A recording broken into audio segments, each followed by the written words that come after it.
deuxième amour, la mosquée d'Afrique. C'est une grande maison de Dieu où on peut allonger à partir de ça. C'est la partie et c'est pas eu à partir de 1912. Regardez après la venue sur le côté gauche de Soudan. Tout de suite.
S'il vous plaît, faites un geste. Quel doigt? Pour Anaïs, bravo. Bravo Jean-Pierre et Patricia. Allez-y. Pipi. Tout le monde prononce Tagine. Tagine. Tagine. Impressionné par tout ça. Je voulais juste vous souhaiter la bienvenue à Marrakech. Vous dire le plaisir que j'ai à vous rencontrer, peut-être pas individuellement, mais en tout cas collectivement. Vous dire aussi que je vais essayer de ne pas trop vous ennuyer. Jardin des Bouhaïra, en arabe, petite mer. Et ce n'est pas par hasard. C'est d'immenses bassins qui permettent de stocker l'eau, cette eau dont je vous ai parlé, qui arrive à la fois par les canalisations à ciel ouvert et par cet immense dispositif de canalisation souterraine. Deux immenses jardins qui existent encore. Le jardin de la Ménara, vous l'avez quasiment traversé. En tout cas, vous l'avez longé en venant de l'aéroport, jardin du XIIe siècle, et le jardin de l'Agdal, qui est pas loin, qui est vraiment le jardin donc du roi, le jardin qui est à proximité du palais royal. 500 hectares fait ce jardin de l'Agdal, 500 hectares. Et ce que je voulais vous dire, c'est que ces jardins constitue à peu près, je vous l'ai dit, entre le XIe et le XIIe siècle, à peu près 600 hectares. Et la Médina fait 600 hectares. Donc nous sommes dans un équilibre extraordinaire entre la dimension écologique et la dimension et le bâti proprement dit. Il y a là déjà ce souci majeur de garder, de préserver la nature au cœur de cette conception de la ville, de la cité. Et puis, j'ai envie de vous dire, parce que j'ai pas beaucoup de temps et l'idée c'est pas de vous ennuyer avec tout cela, je voulais insister, merci, je voulais insister sur le fait que il y a cette dimension de la ville, mais il y en a bien d'autres. Cette ville, ce qui fait sa force aussi, c'est banal de le dire, c'est qu'elle est au confluent des routes, des grandes caravanes, et c'est la cité par où transite donc ce grand commerce caravanier qui vient du désert et qui monte jusque chez vous. Et ce qui est extraordinaire, c'est que la ville a des racines africaines. Donc je vais vous parler à travers les chants et les danses, à travers la place Jemaa el-Fna. Cette fameuse place, bien sûr, archi connue, quasi galvaudée, mais cette place a une histoire très forte. Cette place comporte en elle quelque chose de tout à fait unique aussi. Pourquoi ? D'abord, la place, moi, se situe la meilleure trace, le plus beau vestige, en quelque sorte, de ce Maroc qui s'étend jusqu'aux confins du désert. Et puis, il y a aussi, on parle non seulement le berbère, la mazir, mais avec des variantes différentes, avec cet islam qu'on vous présente à travers les médias, hélas, et dans cette actualité tragique qui est la nôtre aujourd'hui. Il y a un autre islam dans cette ville, un islam porté par des hommes, j'allais dire des femmes aussi, et des hommes qui sont des savants, des mathématiciens, des grands poètes, des savants, des astronomes, etc. Et ces gens-là, qui ont vécu au XIe, au XIIe, au XIIIe siècle, qui ont marqué la ville à jamais. Eh bien, cette ville, vous savez, en islam, on n'a pas de pape, on ne peut pas. C'est la ville qui les canonise. C'est la communauté. Et la communauté a décidé d'en faire ses figures emblématiques. Ils sont les protecteurs de la ville. Et j'ai envie de dire à Jean-Pierre, il est où Jean-Pierre? Jean-Pierre, tu vis dans le voisinage de l'un d'entre eux. Et c'était quand même important de le souligner. Et je discutais avec Jean-Pierre tout à l'heure, parce que je crois que c'est ce qui nous a réunis, tu le sais. Et je lui disais, mais ce qui est extraordinaire, Jean-Pierre, c'est que de quartier en quartier, parfois, l'élan mystique se propulse. Parce que là, oui, effectivement, on a jeté comme ça des noyaux et des dates. C'est un savoir-faire paysan, multiséculaire, qui a permis à la Palmeraie de perdurer jusqu'à aujourd'hui. Et dans cette Palmeraie et dans ces jardins que j'ai évoqués, il y a une fête magnifique. Tous les printemps, une fête canonique que nous appelons la Nzaha. Et dans la Nzaha, les corporations d'artisans, les familles, les étudiants, tout le monde se retrouve dans les jardins à chaque printemps pour fêter la renaissance de la nature. Il y a une poésie particulière dédiée au jardin qui va se décliner à ce moment-là. Il y a un plat, et que la langue française est partie prenante de ce que je suis. Elle m'a construite. Et tout ce que j'ai appris, je veux dire en termes d'études, etc., j'ai pu l'acquérir grâce à la France. Et je ne suis pas francophone, je suis francophile. C'est quelque chose d'essentiel pour moi. Et ce qui est fondamental, c'est de voir à quel point, d'une certaine manière, après être parti en France, avoir fait ses études et quand on revient, finalement, on se réconcilie avec soi et avec son patrimoine.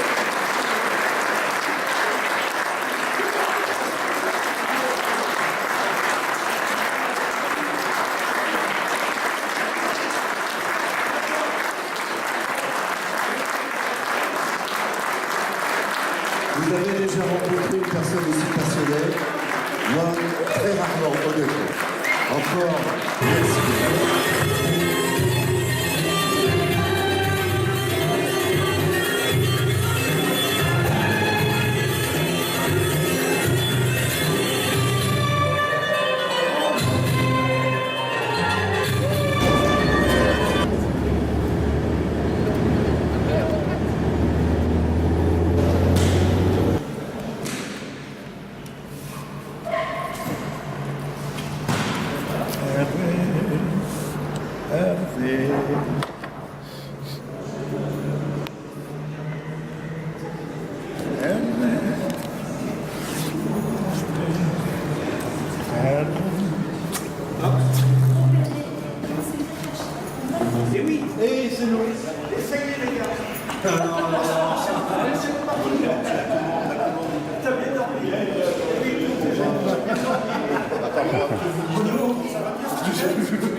Ça va, messieurs, ce matin? Bien, merci. Pas trop dormi? Ça va? Nous étions un petit groupe qui avions décidé de créer un syndicat professionnel d'architectes d'intérieur. Et j'ai essayé de faire un petit résumé très concentré de ce qui s'est passé il y a 42 ans en fait. Aujourd'hui, nous fêtons les 40 ans de notre syndicat, mais en fait, il y a 42 ans, en 1976, un architecte des PLG, architecte décorateur, Pierre Barou, ayant un cabinet à Paris dans le 8e arrondissement,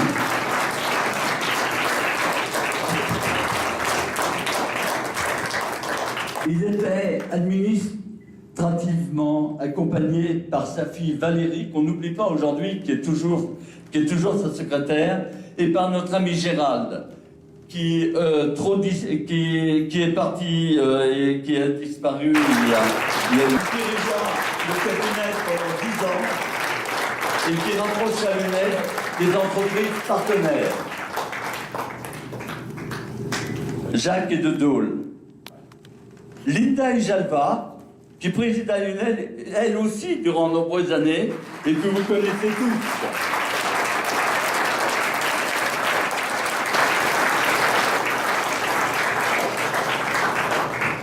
Jean-Pierre Vaillant, actuel président du club partenaire UNED, qui prit la succession de Jacques Langel et qui nous reçoit aujourd'hui dans cette fabuleuse ville de Marrakech. Et naturellement Bernard, notre actuel président, je ne sais pas où il est, notre amie Marie-Claude. Oh la gaffe, c'est l'émotion. Marie-Laure, qui assure avec brio et dévouement le secrétariat de notre syndicat.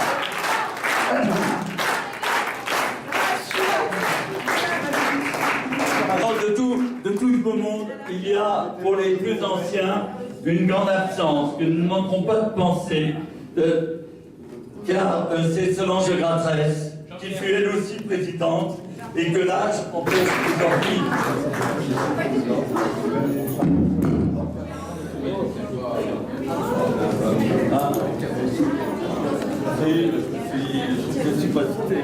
On a oublié quelqu'un quand même qui était président de l'UNED. Ah bah oui. Monsieur François Coudreau.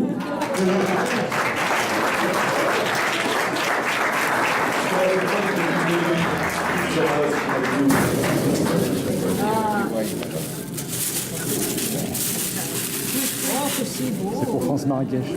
C'est très beau. C'est pas comme ça, en argent. Ah, si, oui, c'est un bloc-notes. Ah oui, c'est un bloc-notes en argent. Magnifique. Bien maintenant, comme vous êtes tous les présidents en puissance, je vais vous remettre ce présent dont je vous ai parlé pour fêter dignement ce 40e anniversaire de la création de l'UNED.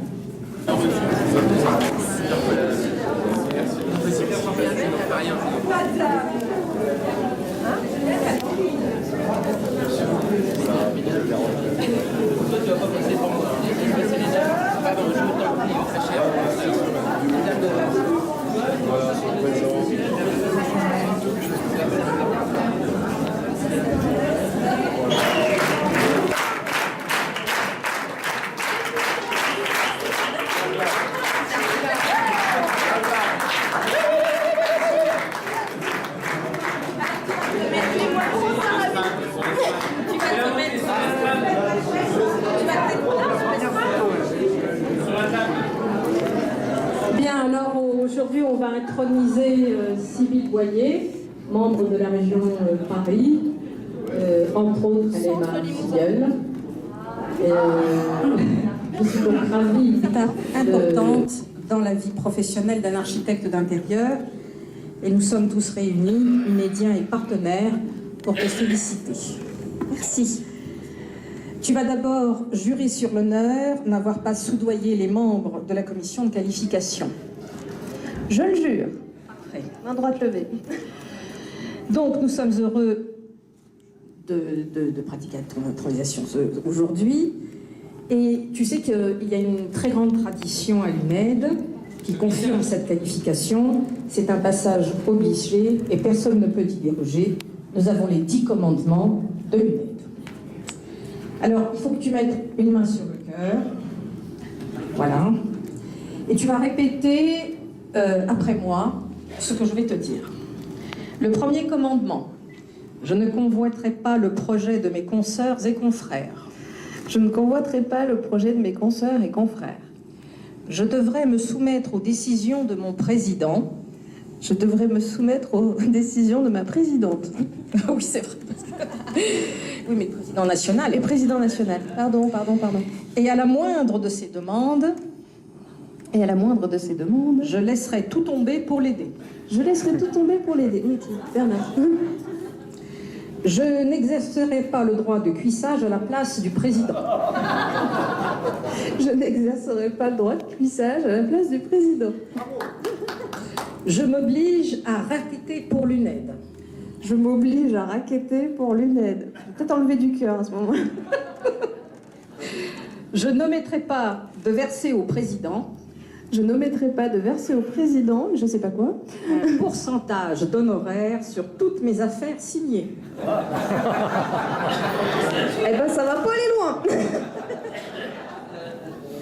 Allez, vas-y. Je n'omettrai pas, dis-le. Un pourcentage d'honoraires sur toutes mes affaires signées. Un pourcentage d'honoraires sur toutes mes affaires signées. Alors il va falloir que tu les donnes quand même en espèces sonnantes et trébuchantes pour ne pas laisser de traces avec le fisc. D'accord. Je donnerai en espèces sonnantes et trébuchantes pour ne pas laisser de traces pour le fisc. Je ne mettrai pas de photos de moi à poil Ça c'est sûr, je ne mettrai pas de photos de moi à poil sur la page Facebook de l'UNED, sur la page Facebook de l'UNED ni ailleurs, ni d'échographie, ni de photos vicieuses. Ni de photos vicieuses. Promis, publié sur le net. Parfait. Pour laisser cette place au président national. Pour laisser cette place au président national. Je clamerai haut et fort le nom de notre union. Je clamerai haut et fort le nom de notre union. Je serai le panneau publicitaire de l'UNED. C'est déjà le cas. Je serai le panneau publicitaire de l'UNED. Je prescrirai avec le sourire. Je prescrirai avec le sourire. Exclusivement les produits de nos partenaires industriels. Exclusivement les produits de nos partenaires industriels.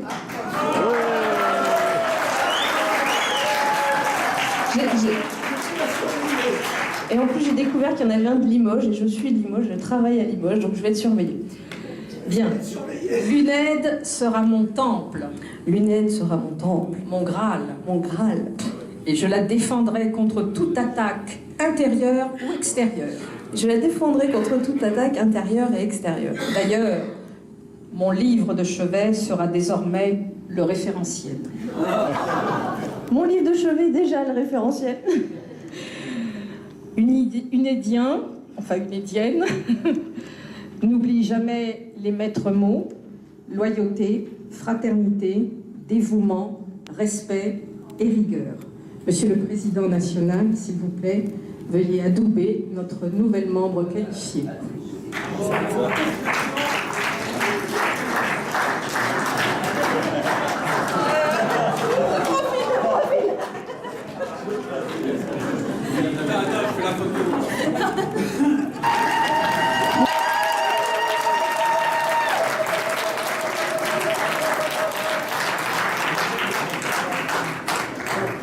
Promis, je ne lui répéterai pas.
Les pouces en avant, les coudes en arrière, les genoux pliés, les pieds rentrés.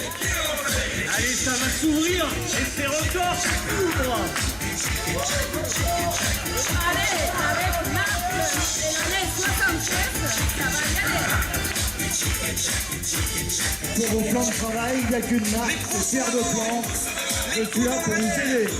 Les genoux pliés, les pieds rentrés, la tête en l'air.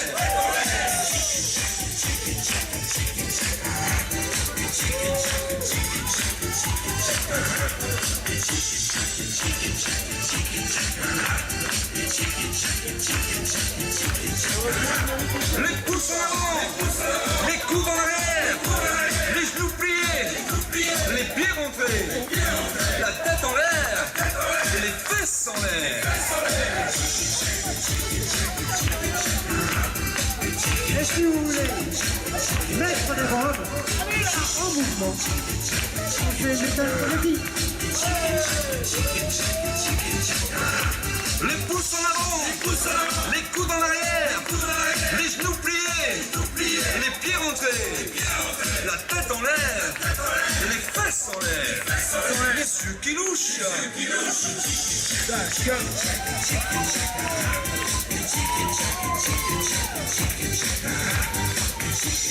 Et nous, ta gueule.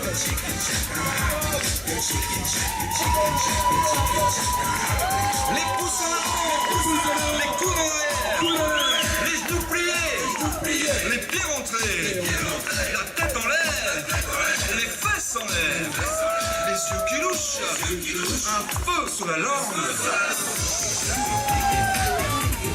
Non, il faut les voler, c'est non.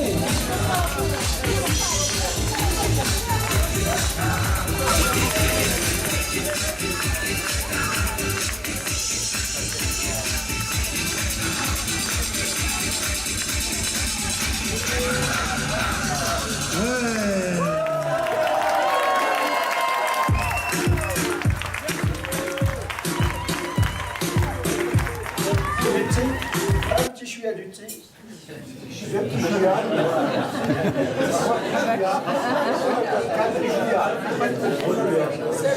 Maintenant, le tracteur, ça mousse. Et sinon, dans la tradition berbère, c'est toujours l'homme qui fait le thé. Et aussi le thé, pourquoi? Parce que à l'époque,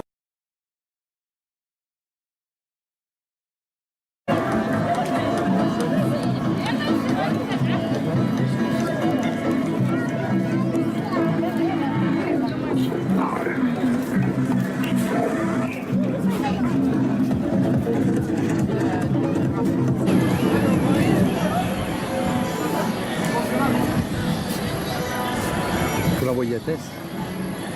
Oui, moi je peux pas l'envoyer.